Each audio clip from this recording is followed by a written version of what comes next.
We are Team 6, Recitation 5, and our think tank is Global Fireman. We will introduce you about the climate change in Colombia. Geology in Colombia. Colombia is situated in South Africa, bordered by Caribbean and the Pacific Ocean, with Andes Mountains surrounded on the equator. The height differences result in different climate zones. Rainy region from May to November. The temperature varies according to the altitude. Here is the vulnerability in Colombia. The hazard runoff levels rise in coastal region and many other regions.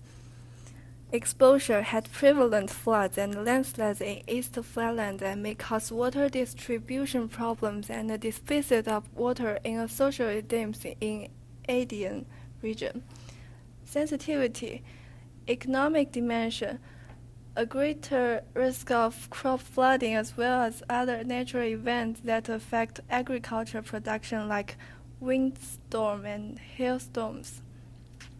In ecological dimension, a good portion of the agro-ecosystem of the country is vulnerable to increased soil erosion and desertification changes in hydrological systems. In social dimension, water distribution problems bring no security to citizens. The second vulnerability. Global warming makes the sea level keep rising. Millions of inhabitants are at risk of exposure to flooding in coastal zones. Sensitivity, economical dimension. Industrial settlements and crops will be badly influenced by it. In ecological dimension, water sources would also be vulnerable to seawater intrusion. In social dimension, many tourist attractions and tourism-related infrastructure may disappear. The third vulnerability, average temperature on the Earth rises. Increased temperature leads to the shortage of water. Also, rising temperature influences the growth of plants and increases in the impact of vector-transmitted diseases.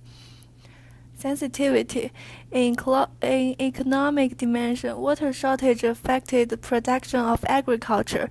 Diseases affected health of workers, which decreased the production of factories. In ecological dimension, increased temperature influences the growing period of plants. Also, diseases transmit among animals that some species are facing extinction. Social dimension. Diseases transmission will make citizens feel unsafe. Tourism will be influenced seriously. Health condition and living quality decrease in urban contexts. The next vulnerability. The median temperature of the Pacific Ocean keeps going up. Snow-capped areas and moorlands reduce. Corals may become faded because of the higher seawater temperature. Sensitivity in economic dimension. Revenue of fishing industry may greatly decrease. In ecological dimension, biodiversity and fishing resources may also be influenced. Ecosystem in the ocean will be damaged. Residents who do fishing as living in coastal region become less and less. Vulnerability 5. Increased risk of drought and floods may lead to tsunami, strong rainfall, tropical storm, and other natural disaster, and this disaster will further deteriorate the living conditions and the quality of life of displaced and poor populations. Sensitivity. Natural disasters will damage the living settlements, factories. Extreme events like strong rainfall, floods will seriously damage the animal and plant species. Floods will affect water quality. Tourists decrease and the citizens feel unsafe also. Besides vulnerabilities, we also have some opportunities on climate change. For opportunity 1, on ecological changes, regional maldistribution of water resources will make people find a new place to live. This exposure on business movements. On culture dimensions, people will bring different cultures together, and on economic dimensions, populations migrations will bring much workforce and economic benefits. On ecological dimension, people will realize the importance of protecting environments. They will try to find a way to slow the climate change and protect water resources. So for opportunity two, the productivity of crops and coffee beans have been increased because of the rising temperature. This influenced the development of high tech in the agricultural industries. On cultural dimension, traditional farming would be replaced by a more efficient way. On economic dimension, high output of agricultural production promotes the development of economy and the trade and export trades. On sociological dimension, the decrease of famishment and hunger problem. So for opportunity three, government tries to make protection of the environment, slow the climate change, and reduce the side effect of climate change to citizens. So this influence will affect and announce some related policies to deal with the climate change issues and build energy-safe systems. Organize three main institutions to deal with the issues. On the culture dimension, some policies will strengthen the citizens' recognition of climate change and help them gain knowledge about climate change. On the political dimension, the action of government can make citizens trust the government more. On the economic dimension, the government of Colombia built some energy-saving system in Andean region and some system using natural energy like tidal energy, wild energy. These will decrease the cost of fossil fuels and use natural energy to make more efficient outcomes. For opportunity four, rising carbon dioxide raises the pH and temperature of the ocean. This will influence some number of the certain species that will increase their numbers, like starfish. Also, on economic dimension, increased production of certain fish can make fishermen get more profit. On social dimension, various sea creatures can attract more tourists, and it is an opportunity for tourism development. On ecological dimension, protect certain species from extinction and keep the biodiversity of the environment.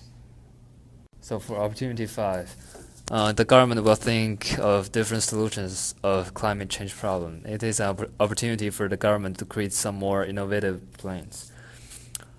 This will affect some new release plans like new climate plan, INDC, and some announced policies like state-of-art regulations. Political dimension, improve the international position of the country. And on economic dimension, people around the world will know more about Colombia. It is opportunity for business development. And on cultural dimension, because of the population of Colombia, the culture of the country will be spread out to the world. Now I will introduce you about the history of economy in Colombia.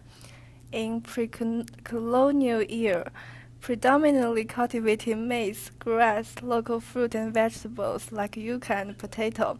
Managed the Colombian climate and geography to develop planting technique using terraces. The indigenous people were avid hunters and consumed local fauna. During the colonial era, it began to be colonized by Spain in 1499.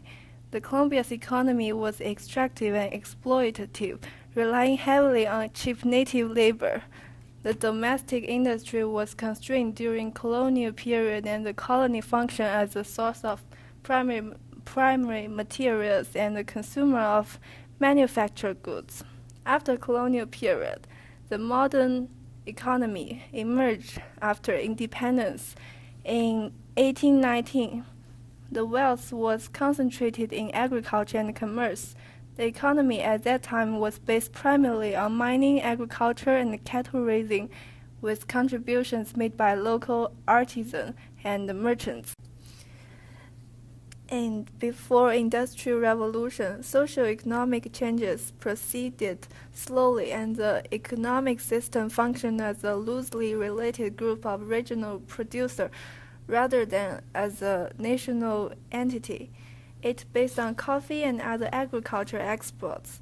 After Industrial Revolution, tobacco and coffee exports industries developed, greatly enlarging the merchants class and leading to population expansion and the growth of cities. Coffee boom brought attendant benefits of transportation, particularly railroads, communication infrastructure. So this page demonstrates the fossil fuel energy consumption in Colombia. Represents the percentage of fossil fuel energy consumption as a percentage in total, besides any other kinds of energy. So this page lists the detail of the fossil fuel consumptions in Colombia for last few decades. So we can see it has a steady increase in last about 40 years in Colombia.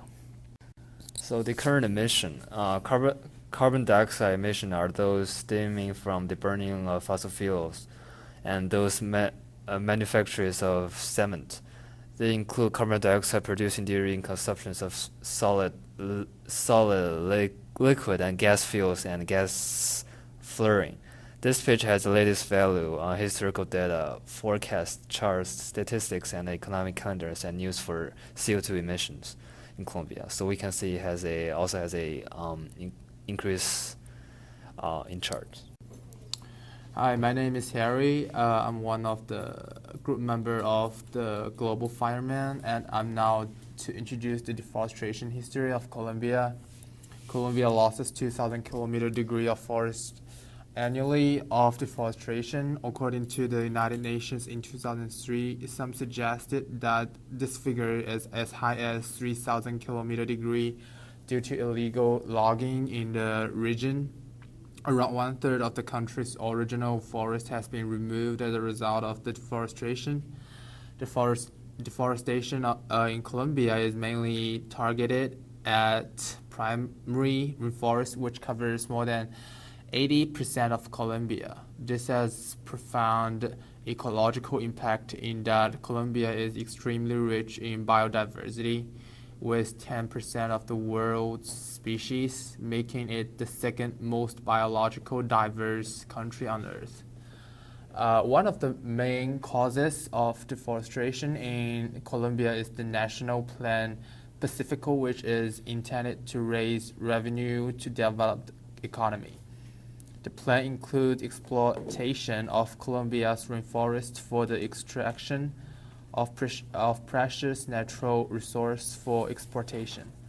Around 2.2% of the total forest area in Colombia began to be removed each year for wood and to make paper or to provide clearing needed for palm plantations and agriculture production and commercial shrimp farming.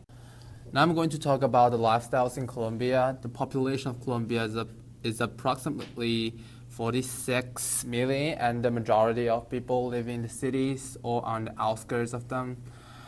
Mestizos make up most of the population, while Afro-Colombians make up 3% and 1% is native Indians.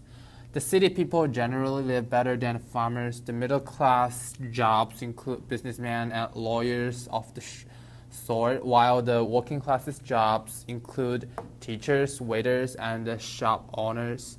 Usually the middle and the working classes live in the cities, while the less fortunate people live in more rural areas or on the outskirts of the cities called tugros. They work on agriculture production.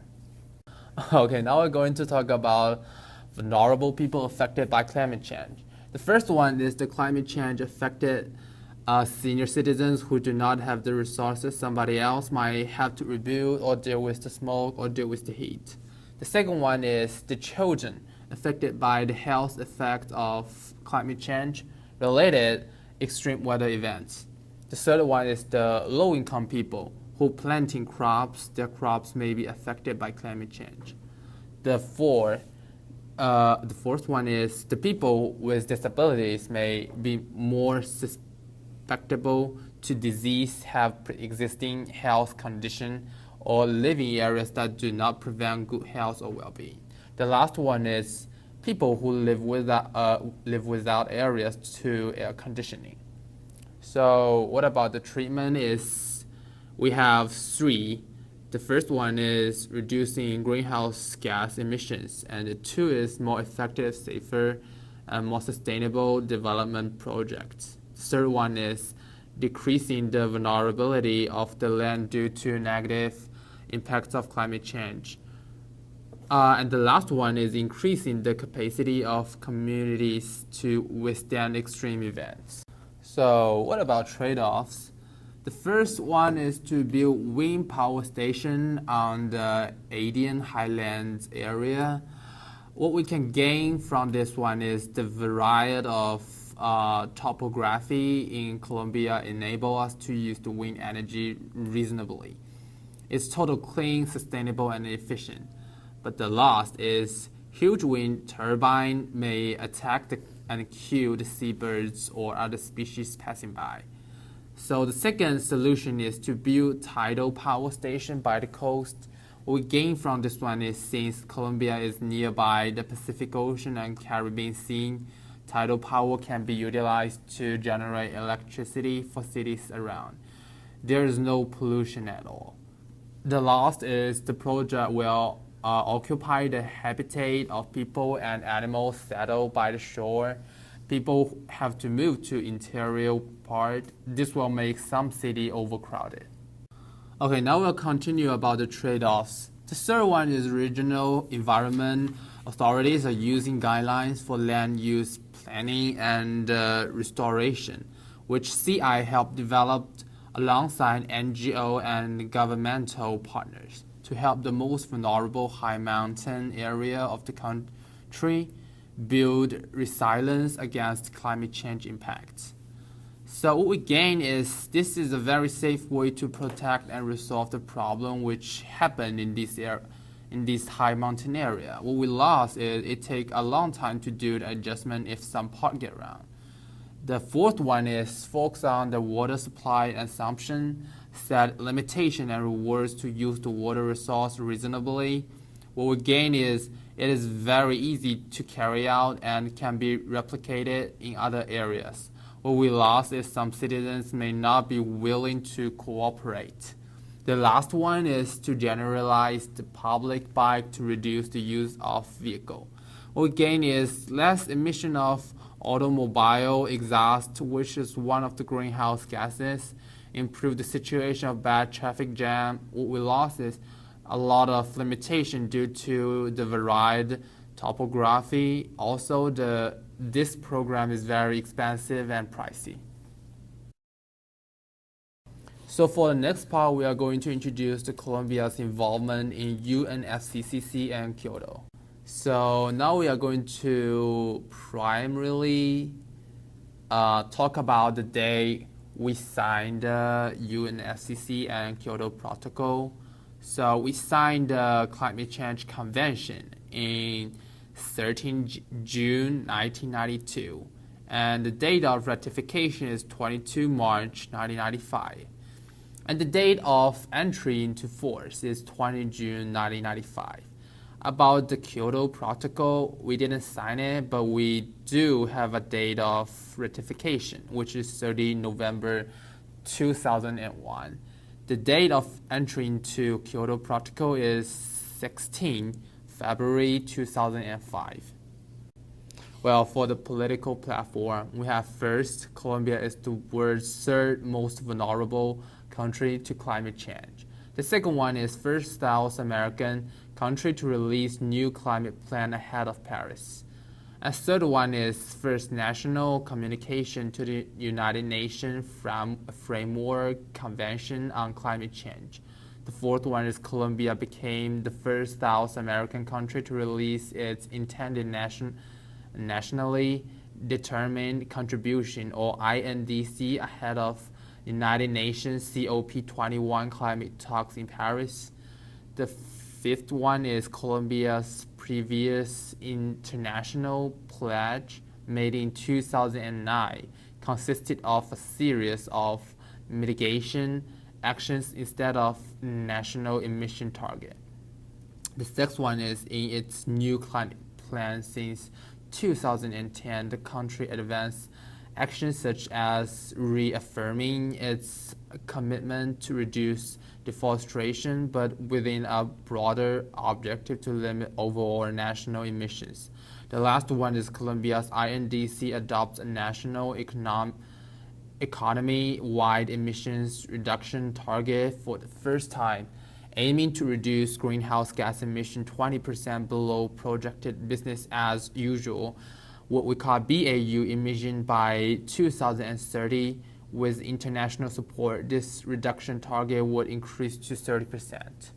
Okay, now we're going to share some very important moments in Colombia. The first one is about UNFCCC. There is also the possibility that Colombia will increase its ambition should the government be granted further support from developed country or other able to do so. This approach is consistent with Colombia's negotiating position at the UNFCCC. The second one is also about the UNFCCC. We find it promising that the government is keen on presenting a technically sound INDC using the existing analytical infrastructure of climate policy as its base. The third one is about the Paris COP. Fortunately, the government has specific plans to launch a website for the process of INDC development and will display Colombia's role in the road to Paris. The next one is in addition, in 2008, Colombia and the United States signed a memorandum of understanding to advance clean renewable energy policies. The last one is the government of Colombia is also embarking on an ambitious domestic private-public initiative to harness in sustainable ways its vast wealth of energy resource. Okay, now we'll see the programs that Colombia participated. The first one is reduced emission from deforestation and forest degradation bio-REDD Plus project. So REDD was first negotiated on the United Nations Framework Convention on Climate Change since 2005, with the objective of mitigating climate change through reducing net emissions of greenhouse gases through enhanced forest management in developing countries. The Colombia government is developing a low-carbon development strategy. The Colombian low-carbon development strategy, and the national strategy for reducing emission from deforestation, which we call ENREDD+, both of which are part of the National Development Plan 2010 to 2014 and the National Council of Economic and Social Policy. The second one is joint implementation, which we call JI.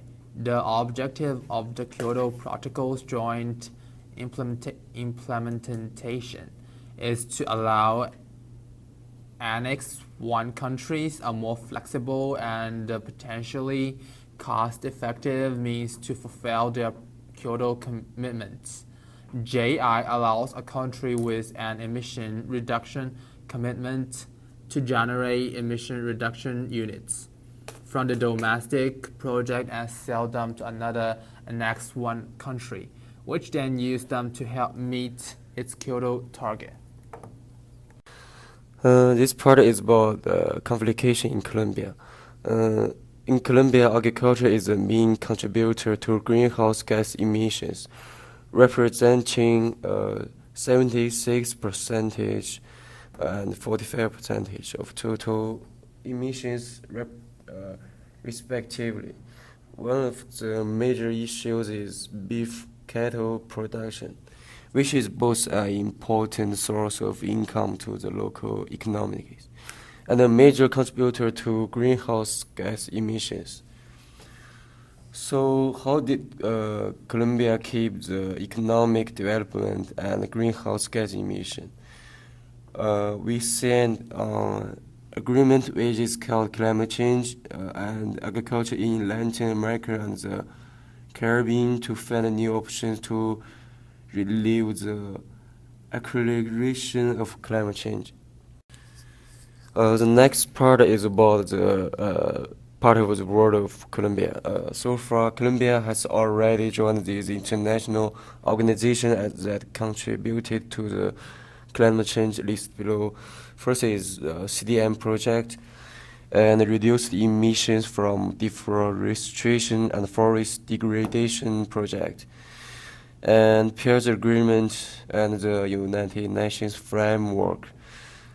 The contribution of Colombia has implemented climate change means streamlining the project between January 2009 and 2010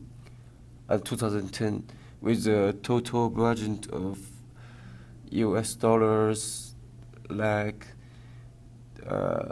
100,000 and a work team comprised of 4 individuals.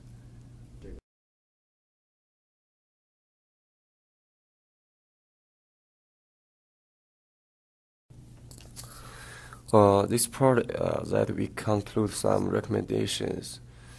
First, on the implementation side, we can also planning to increase its cooperation on mitigation and adaptation with other developing countries.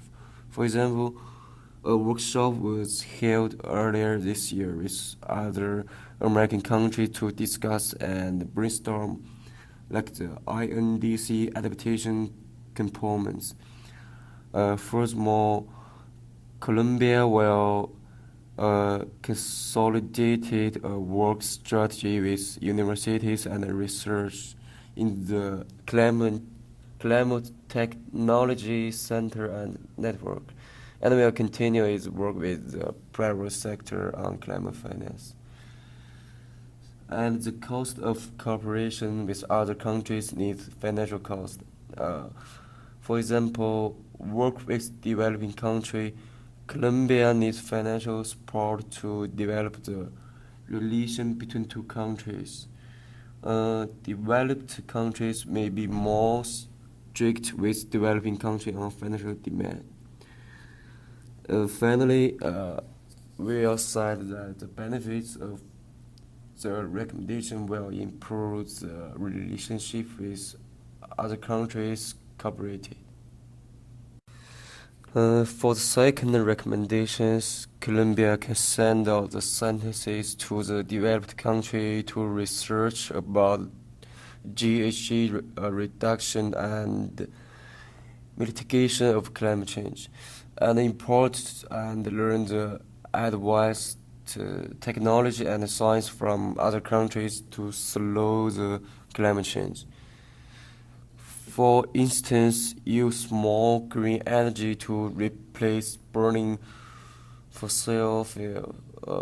Like the cost, we can improve the investment on education field to train more scientists in order to cooperate with other nations to solve climate change.